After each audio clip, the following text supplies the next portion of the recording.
68व्या महाराष्ट्र केसरी 2026 कुस्ती स्पर्धेत उपविजेतेपद कोणी पटकावले? उत्तर आहे महेंद्र गायकवाड. स्पर्धेच्या अंतिम फेरीत हर्षवर्धन सदगीरने महेंद्र गायकवाडला पराभूत केल्यामुळे तो उपविजेता ठरला. 2025 मध्ये G20 शिखर परिषदेचे आयोजन कोणत्या देशात करण्यात आले होते? उत्तर आहे दक्षिण आफ्रिका. 2025च्या G20 शिखर परिषदेचे आयोजन दक्षिण आफ्रिकेमध्ये करण्यात आले होते.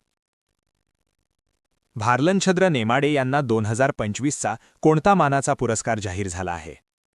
उत्तर आहे साहित्य भूषण पुरस्कार. भारलनछद्र नेमाडे यांना त्यांच्या साहित्यातील योगदानासाठी 2025चा साहित्य भूषण पुरस्कार देण्यात येणार आहे. प्रजासत्ताक दिन परेड 2026च्या चित्ररथ स्पर्धेत कोणत्या राज्याने तिसरा क्रमांक पटकावला? उत्तर आहे केरळ. परेडमधील चित्ररथ स्पर्धेत महाराष्ट्राने पहिला तर केरळने तिसरा क्रमांक मिळवला. मार्च 2026 मध्ये भारताचा 94वा बुद्धिबळ ग्रँडमास्टर कोण बनला? उत्तर मयंक चक्रवर्ती.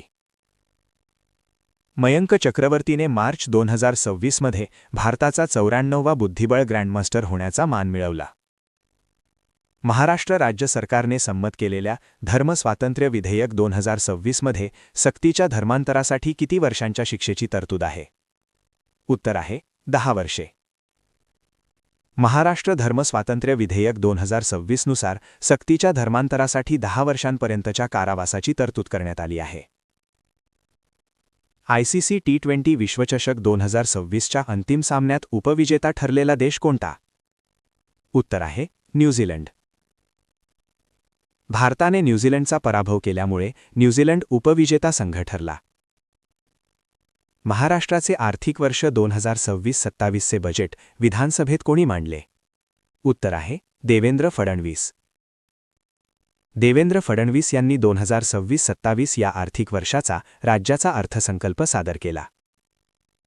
भारतातील पहिले अधिकृतपणे जातमुक्त घोषित झालेले सौदाळा हे गाव कोणत्या जिल्ह्यात आहे? उत्तर आहे अहिल्यानगर. अहिल्यानगर, पूर्वीचे अहमदनगर जिल्ह्यात सौदाळा हे भारतातील पहिले अधिकृत जातमुक्त गाव ठरले आहे.